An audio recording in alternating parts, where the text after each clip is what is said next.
to talk about best vegetable varieties for North Dakota. So why is this an important topic?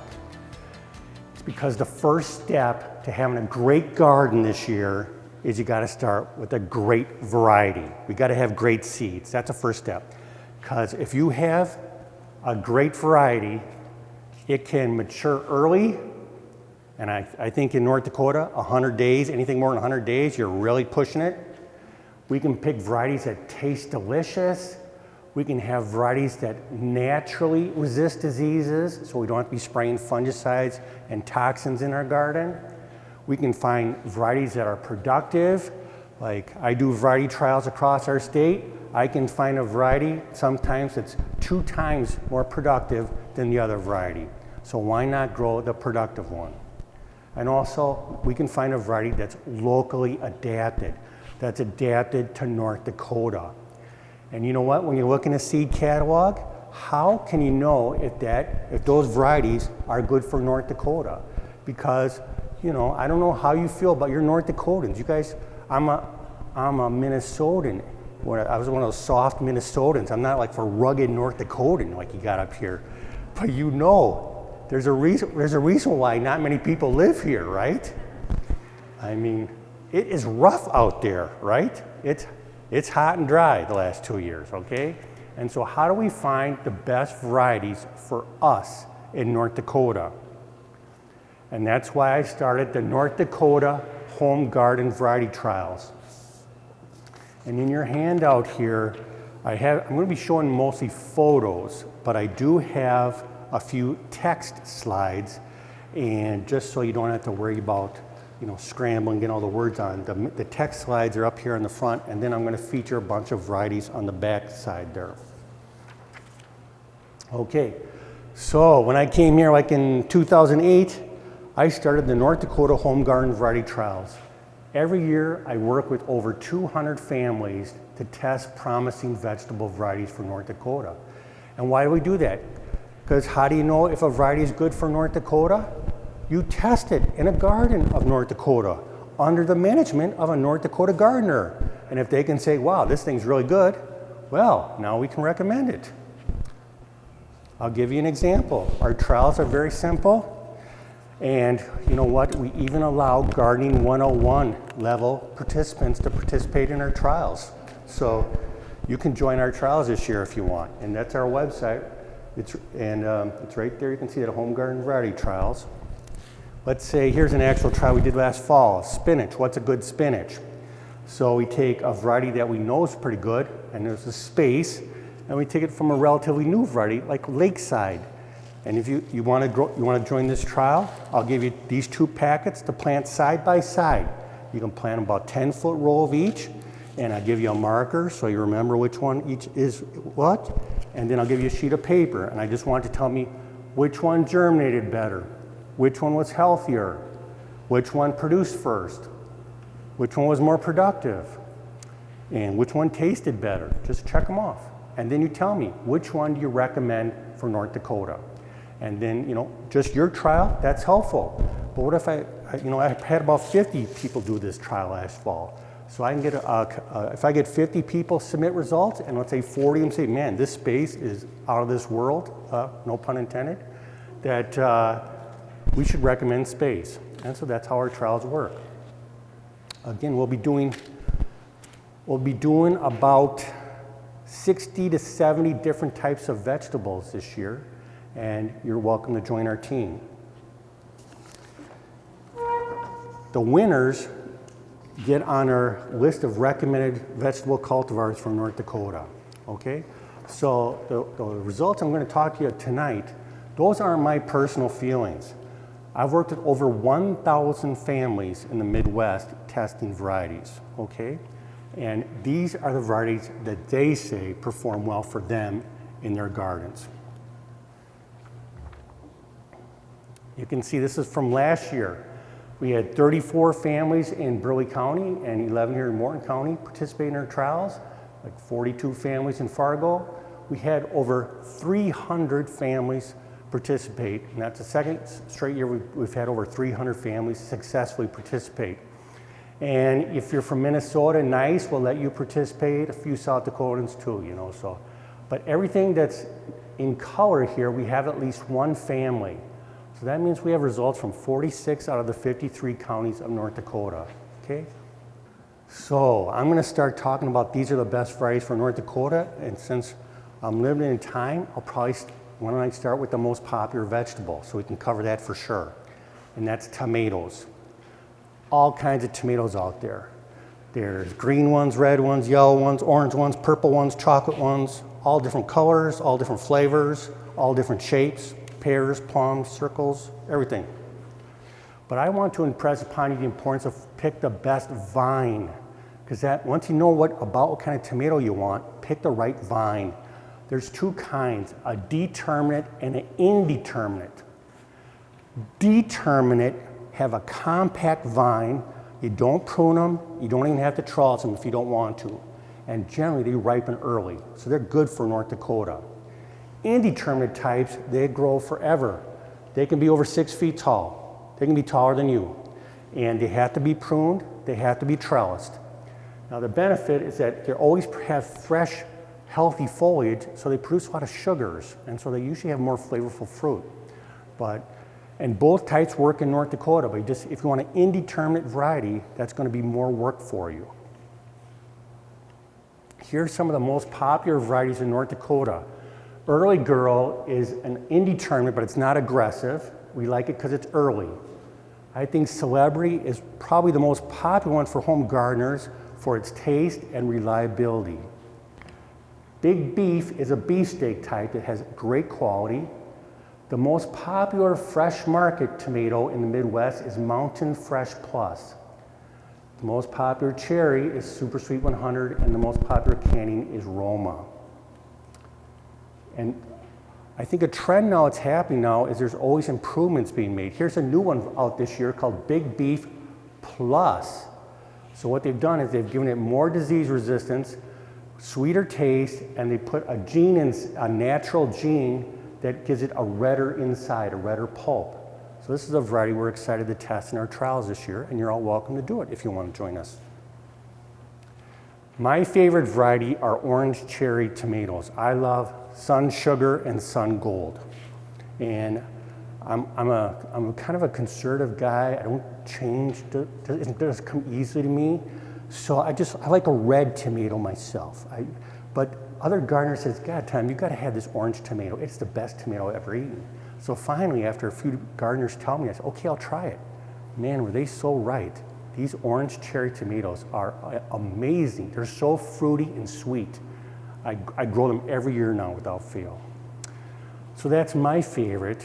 So are any of you willing to share what your favorite tomato is? Because you know I said that at risk that now you're going to buy all the Sun Sugar plants and the Sun Gold plants out of the market. And I shared, I sacrificed. So how about anybody else has anything they want to share? Anybody have a favorite variety? Or you just, yes. You like grape tomatoes, okay, nice. Amish paste, yep, that's an indeterminate variety, but it has a really rich flavor, great. What's it called? Chef's Choice. Great. I think I got a picture of that, do I? There you go. And Chef's Choice is it's a new class of tomatoes that they're trying, see here's the problem with the old heirlooms. Heirlooms, there's a reason why heirloom's an heirloom, right? Because it's the past and we've made progress. Just like today, to come here today, I know that there's horse stalls down here at the outside the arena, but I did not take a horse to come here. I took a car, because that's called progress. And so we've done the same thing in tomato breeding, okay? But heirlooms have thin skin, they crack easily, they're susceptible to disease, they're less reliable, they're less productive. You know, everything, but besides that, they're great, you know, but the thing is they have some special flavors and special colors that people like. And so what they're trying to do now is trying to find tomatoes that have the taste of an heirloom, but have the disease resistance and productivity of a modern variety, and that's like that Chef's Choice tomato you talk about. And this is one that came out last year, Chef's Choice Bicolor. And there's an orange one, there's a black one, there's a green one, there's a red one, there's a pink one. They come out with like one new one every year, and they win a lot of awards for their outstanding flavor and productivity. Does anybody else have a tomato they want to share?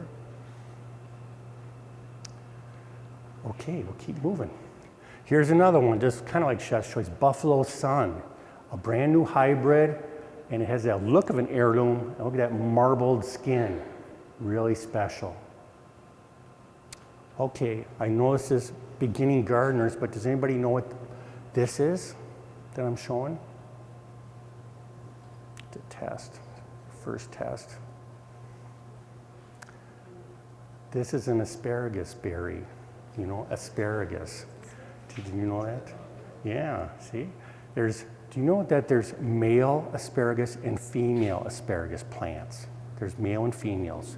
Now, the females, they produce spears, but they also produce berries. But most of us don't grow asparagus for berries, right? Because the berries take the energy out of the plant and they drop their seeds, and before you know it, your bed of asparagus gets all crowded. What we want are the spears.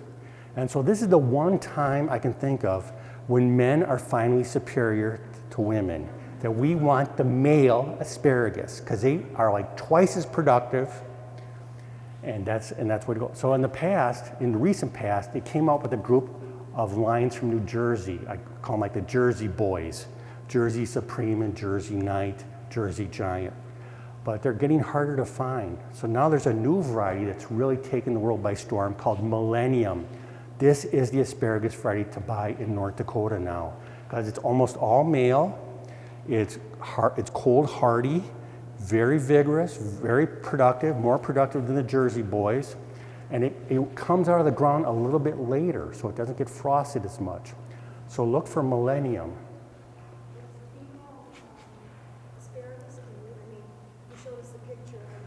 Yeah. And I came across some of that a couple of years ago. What is this? You know, I mean, it was out in the farmyard or forest. Right. And so I asked a friend who is more biologically minded than I am. She goes, that's asparagus. And I go, oh, okay, that's like when it goes to seed. Yeah, that's a girl asparagus. So could you eat the girl asparagus? Yes. Okay, I should have been there earlier. Like Mary and Martha Washington are two old varieties, and they have a lot of girls within them. So girls are perfectly all right, but they're just not as productive as the boys. The female shows up like a spear too, but Yes. the male doesn't. The male doesn't produce any berries. It does nothing in life but produce spears. What do you do with the berries? What do you do with the berries? I personally would curse at them for taking energy out of my asparagus plant. That's what I would do. But you can do what you want with them. You can dry them and decorate them. They're probably edible. You can make tea out of them, I guess. But you're really desperate now for finding something to do with it. I would just walk and find something else to take my time. Forget about the asparagus berries. Okay, thanks for sharing that. Okay, lots of beans out there. How about, has anybody ever grown the purple beans? They're kind of fun, huh? They're tender and delicious, and they magically turn green when you cook them, so kids love it. Bush Blue Lake 274 is the #1 bean across the US, and it does well in our North Dakota trials as well. I heard once that there's about 1/3 of all the beans grown are Bush Blue Lake 274. Every garden center has it, and it does well. But we've got other varieties like Annihilator, Jade, Lewis, and Antigua that match it for yield and quality. So I think these actually usually get a little bit better. They usually get like a 55 out of 100, and Bush Blue Lake can get about a 45 rating. This is the variety I want to tell you about. I would encourage you to try filet beans. Filet beans are skinny, crisp, just absolutely delicious. And you know what? I'll tell you, like Kelsey's giving away some seeds. In the spring at events, I give away thousands of seed packets. And most normal gardeners, they get their bean seeds and they just throw them in the row, and then they throw away the packet. But then they go, oh my God, what kind of bean is this? This is the greatest bean I ever saw. My God, it's so beautiful, so dark green, so crisp. And so I get a few calls every summer going, what was that bean I got from you? And I said, okay, that's a Crockett filet bean. So I would try filet beans. You'll love it. If you like pole beans, Monte Gusto. Nice 10-inch long, full of flavor. Carrots, most gardeners grow what we call the Nantes type. But Chantenay is a type that has like a big club root that you'd use for juicing or if your soil is a little bit rocky. Here's a picture of that. Again, the Nantes type is most popular. In our trials every year, Goldfinger is tremendous. Same with Navel came out a couple years ago. It's an organic variety, tremendous performer. And the Chantenay, Cooper, and Hercules are outstanding quality. Again, like we'll have 50 gardeners every year give me these results. So these are the results of gardeners across North Dakota. For sweet corn, please get a modern super sweet. When I was a kid on our farm in Minnesota, every night in summer, I'd go pick 100 dozen sweet corn and take them down to the Minneapolis Farmers Market and sell them that morning. And I knew when I was at the market, I had to sell every ear that morning because that corn's going to taste like starch by the afternoon. But now it's a game changer with the super sweets. They're 3 times sweeter and they hold on to their sweetness. Okay? And the biggest problem with super sweets in the past was that there was no starch in the seeds. So the seeds could barely germinate. But the last 5-10 years, they've made great progress in producing super sweets that will germinate in our cold soils. So look for a modern super sweet, and there's a variety we recommend. Here's American Dream is a good one. Sweetness is a great early variety for us in North Dakota. Here's cucumbers. Cucumbers are popular, but generally is a good variety. But you know what? I don't care about these varieties anymore. I care about burbless varieties. You know, we have a seed catalog every year. Once people select a burbless trial, they'll keep going to the burbless. I'll have 3 times more burbless trials than a standard cucumber trial. Because once you try burbless, you won't go back. They're earlier, they resist diseases better, they're more productive, they're not bitter, they have small seed cavities, and they're smooth skin. And the variety Summer Dance is tremendous here in North Dakota. But just try a burbless cucumber, you'll love it. Best pickler, homemade pickles. Wins their trial every year. Some of the healthy people in North Dakota, we like to have munching or snack cucumbers. And you just grow a few inches and you just eat them as a snack, you know, instead of potato chips. It's better for you. And Green Light came out last year. It's a tremendous performer. It's early, super productive. It's got a beautiful thin skin, smooth skin. Green Light, people loved it. For lettuce, look for a variety that can take the heat. That's the key. It's got to take the summer heat. Butter Crunch has been around forever. It's at every garden center. Okay, it's solid. It's a solid performer. Our top performers are what we call crisp head or Batavia types. These take the heat for the entire summer and they'll keep producing. Nice crisp heads too. The varieties Muir and Nevada, they get like close to 90% recommendation rates from gardeners in North Dakota. These are tremendous performers. You'll have salad all summer. And if you like a little red tinge, magenta is a Batavia type. For melons, I think what I've learned most about the melons is that it's hard to grow melons in North Dakota. About 1/3 of our trials are failures. They just because I didn't get a single right melon. So I think it's important to start your seeds indoors for cantaloupe and melons. The top varieties, Athena is the standard variety in the Midwest. Aphrodite is a little bit earlier and bigger. And for an early quality cantaloupe, you can't beat Goddess. Okay, and all these varieties I'm mentioning, they're in your back here of this here. And they're listed here. Peas, I'll never forget, it was like 10 years ago, I was telling people what's the best pea for North Dakota. And there was someone in the crowd that said, hey, you know what, Tom? Have you ever tried a Lincoln? And I said, no, it was an heirloom. I don't believe in heirlooms. But she said, you gotta try it. And so she So we tried it in our trials the next year, and it won our trials. Every year we have Lincoln in our trials. Lincoln's the winner. It's by far the best pea. It's easy to grow. You don't have to trellis it. It's like 28 inches tall. It's early, easy to shell, tastes absolutely delicious, and freezes well. Lincoln is a total winner. A bigger winner is Sugar Ann, snap peas. Okay, is anybody here growing snap peas? Just a few. You guys got, okay, you got to try it, man. They are so great. You know why I love snap peas so much? It's because like I had 10 brothers and sisters as a kid, and so we froze a lot of vegetables. Seemed like the peas always got ripe on the 4th of July. I swear, every 4th of July it was time to pick peas. So I spent, instead of going to the fireworks, I shelled peas all 4th of July as a kid. I hated peas. It made no sense to me. Like you pick a big bushel of peas, and by the time you shell them, you got a little bucket of peas. The rest of it goes to the cows. Like, what was that about? And I missed the 4th of July. So I'm a big proponent of snap peas. You don't have to shell them, and you can go to the fireworks, okay? Sugar Ann, amazing performer. Nothing else comes close in our state. Nothing else. So juicy and sweet. Okay, pumpkins. It's fun to grow pumpkins. Okay, here's a couple of my kids a few years ago. They're growing neon pumpkin. That's the easiest to grow a pumpkin. If you're in Gardening 101, I recommend neon pumpkin. Almost foolproof. Even my kids can grow it. So why is it so easy? Because the pumpkins don't really turn orange. They start orange, and they just get to be bigger and bigger like a water balloon in the summer. So your garden, you can see the orange pumpkins in the summertime in your garden. That's so fun.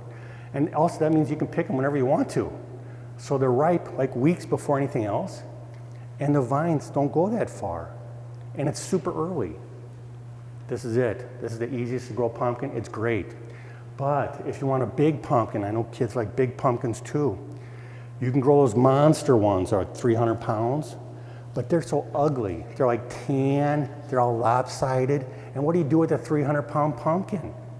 Ridiculous. And then it's like, I think it's like having another kid, because I get to water it every day, gotta feed it all the time. You gotta put a blanket on it so the skin stays soft, so it keeps soft and supple, so it can keep growing. Man, that's just like way too much work. Give me big moose, I plant the seeds, and I come back the day before the frost, and I got these big 50-pound orange pumpkins. There you go, that's the way to go. Or another one, large Marge has been really good in our recent trials. Space, the best, space is the spinach to grow in North Dakota in the springtime because it can take the heat. It'll go to seed later than others. So space has smooth leaves. Our garden team likes smooth leaves instead of crinkly leaves. The crinkly leaves are harder to clean. Space, I highly recommend it. How about zucchini? I know, everybody chuckles when you talk about zucchini. Like, how can I recommend a zucchini? It doesn't matter what variety. It's gonna be more zucchini than I want, you know? I just really feel bad for zucchini. Like, we just don't show it any respect. You know, we should, just because it's so productive, we ridicule it. We make fun of it. But we should admire zucchini. It should be like in the Hall of Fame of vegetables. It's so great. You know, I really support the Hunger-Free Garden Project. But you know, the first year the brochure came out, they're trying to fight hunger, and they were advocating for 1 zucchini plant per county. Could you believe that? There's like no respect for zucchini. So is the problem the zucchini? No. The problem is us. We just don't know what to do with it. We got to find ways to use it. Again, like when I was on our farm, if we pick zucchini, if you miss a zucchini, now it's big, can't sell it. But did you know zucchinis float? So we would carve them into like a canoe, and then we would put a mast on it, and then we'd walk down to the lake and get on the deck, and we would have like zucchini boat fights where we would throw rocks trying to destroy our brothers and sisters' zucchini boats. So it was, you know, these are simple times. You know, there's no computers, you know, like 3 channels on TV. You know, it was just a different time back then. So we found things to do. Or how about, have you heard about The Legend of Montana Maggie? I think if you have. It's a real story. There was a gardener named Maggie from Montana, And one day she was in the garden, did her work, and then she went inside to relax. All of a sudden, a bear came to her yard. A bear came and started to eat the seed out of her bird feeder. Well, Maggie had a dog, a guard dog. And so Maggie's dog was going bark, bark, bark, bark, bark, chasing that bear out. All that did was got the bear mad. Bear's mad. So now Maggie, she's going, what's all that ruckus going on outside? So she goes out on the deck and she goes, hey, bear. Like Maggie's tough. She goes, bear, you get out of my yard. Shoo, bear. Okay, now that bear, really mad. Bear comes charging at Maggie. Maggie scurries off the deck back into her home. And she's trying to close the door, and there's that bear's face right there as she's trying to close the door. She can feel the warm breath of the bear right in front of her face. So what she said, where's that knife, But she grabs a tool, and what does she do? She hits it with the zucchini. And the bear ran away. Saved her life. True story. So zucchini, you can grow it for nutrition, you can grow it for recreation, and you can grow it for protection. What else do you want in a vegetable? And if you do have a lot of wildlife, I recommend the variety Green Machine especially. It's a new variety, resists diseases, it just pumps out zucchini forever all summer. It's unbelievable productivity, Green Machine. Last one, for watermelons, I recommend the watermelon that was bred in North Dakota called Sweet Dakota Rose. It ripens on time, produces a nice 12-pound melon, and a lot of gardeners say it's the best melon they ever ate. Okay, and I want to give my photo credits to all the people who take the photos for me. And I don't know, does anybody have any questions, or if there's any vegetable that I didn't cover? I can only cover a little bit. Yes? I grew some of those red heirloom tomatoes last year. Someone gave me some of them. Yes. And I kept the labels by them, but I didn't really care much what happened. I had a pretty good crop of it. But someone said that it's either determinate or indeterminate. It should be pruned, because I felt when I got too much foliage, and yes. then I allowed the energy to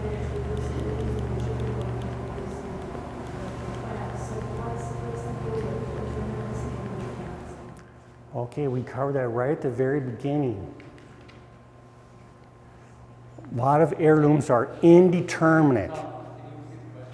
The question was, she got some heirloom tomatoes, and the foliage got out of control, just like she had tomato shrubs instead of tomato vines, just like gigantic. So where did she go wrong? It's an indeterminate type, and so indeterminate types, you have to prune them aggressively to keep them under control. That would be an heirloom then. Most heirlooms are indeterminate. Most. You gotta look at the label, and it will tell you, or look in the catalog. It'll say indeterminate or determinate. If it's indeterminate, that means more work. You gotta prune it. You gotta trellis it. Otherwise, you will have a shrub. I mean, you can have a privacy shrub of tomatoes if you want. Indeterminate's good for that, but otherwise, go determinate. Yes. Strawberries? Oh wow, it's not a vegetable, but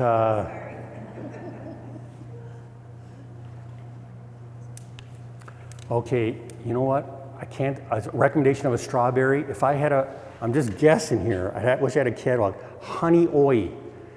You know, the June-bearing ones are easier to grow than the ever-bearing types. The ones that just produce in June. Honey Oi is one of the easiest to grow aggressive ones. This is what I would do if I were you. I would go online and go to Norse Farms, Nourse, Norse Farms. They sell berries. And I would get the Jung seed catalog too. And I would look for their recommendations. I would try to get an early one, like Annapolis, and a late one like Sparkle, and a middle season one like Honey Oi. That way you can extend the harvest for more than a month. Look for something that's tough. Yes, any other questions? Yes? The sun gold and the sun sugar tomatoes, are they determinate or indeterminate? The question is sun gold and sun sugar, are they determinate or indeterminate? They are indeterminate, but they are not aggressive. So you can manage them.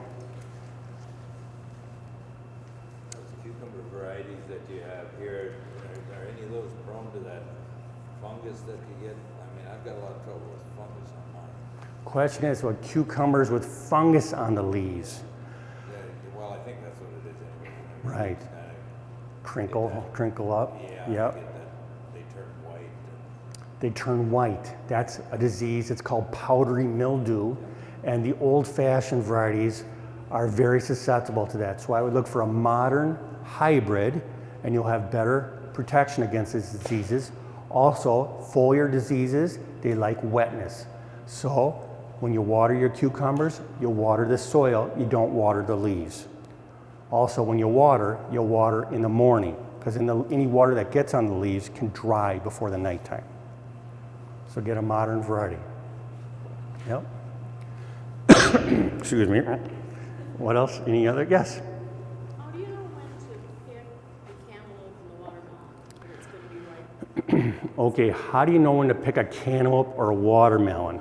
Okay, that's easy. Cantaloupe is so easy. You just you come down and you just tug it. If it doesn't want to come, it doesn't want to come. Don't push it. Don't pull it. Just let it slip off. Sometimes it will partially slip off. That's what we call half slip.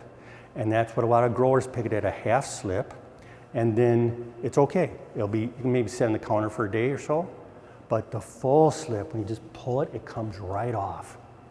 That is a perfectly ripe cantaloupe. That was my master's degree. I worked Burpee Seed Catalog on cantaloupes. I ate like 5,000 cantaloupes one summer. Watermelon's tricky, because you thump it, thump, thump, thump, thump, thump. Oh, you go, is that a good thump, bad thump? Oh God, I don't know. Is that allowed? I don't know. You can flip it over. Does that white spot have a gold tinge? That's good. But the key is, for watermelon, you look at where the watermelon is attached. You know how melons have those little curly tendrils, those little curls? When that curl's dry, the melon's ready. So you don't you don't thump the melon, you look at the tendril next to it. If the tendril's dry, you're ready to go. Good question. Is it better to water your whole garden from the top, or you should be watering the ground? Yeah, watering from the top is terrible. That's the worst thing to do. You water from the top and you lose a third of it to evaporation before it comes to the bottom. The other thing, you're gonna get the foliage all wet. Man, I thought that when I was starting the garden, like, oh wow, these plants are so happy. They're just like glistening in the sun. Man, I love my shower. I'm sure these cucumbers love my shower. But actually, if I could talk cucumber, I would hear them cursing at me, saying, why are you doing this to me? I'm gonna get disease now, thanks a lot. So, water at the soil line and avoid splashing. That's true for every vegetable. No showers for your vegetable garden. Yes? I tried Brussels sprouts this summer. Didn't have much luck. Yeah.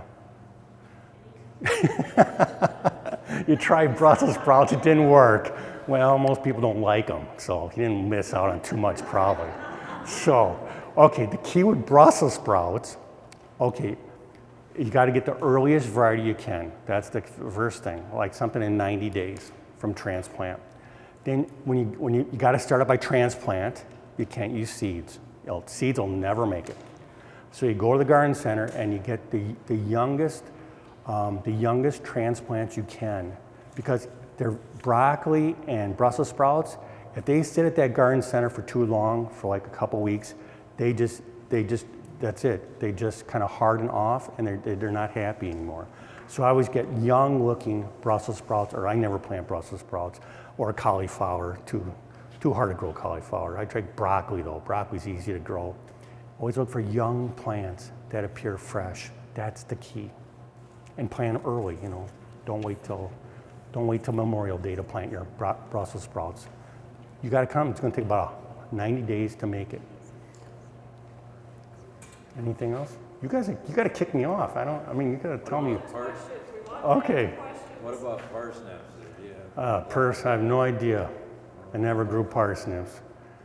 they're a tough one to get started. They're a tough one to get started, yeah. And the seeds with parsnips, you gotta have fresh seeds every year. You can't save seeds for parsnips. That's one of the few vegetables that the seeds only last for 1 year. Okay. Maybe that's the problem. Could explain it. That explains it right there. How about that? That was easy. Who else has a question? Yes. Okay, if you're just starting to get powdery mildew, if you're just starting, one thing you can do is you can pick off the badly infected leaves, good sanitation. The other thing I want to say about powdery mildew, give your plants plenty of space. They like air movement. That reduces diseases. Okay, now we got to talk about fungicides. Fungicides will not cure powdery mildew, but they will prevent the spread of it. So you got the most common fungicide is Daconil, or that's Daconil, D-A-C-O-N-I-L. That's a chemical fungicide. Every, like Ortho, Bonide, they all have their garden fungicide, and it's probably Daconil, and the chemical is chlorothalonil. Okay, it's too much information.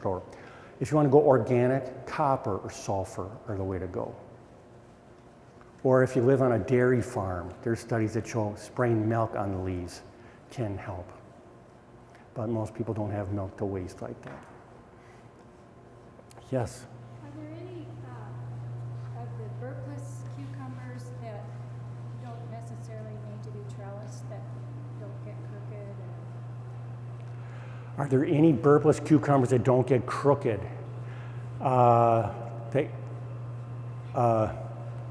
No, not really. Well, okay, it depends. You don't want to trellis them, you just want them on the ground. That's the way almost everybody does it. And if they just do a little curving at the end, it's okay. But if they go like that, wow, you got some, I don't know what kind of water you're doing with that, you're planting, you're psychedelic. No, just pick them younger, like Summer Dance is so good.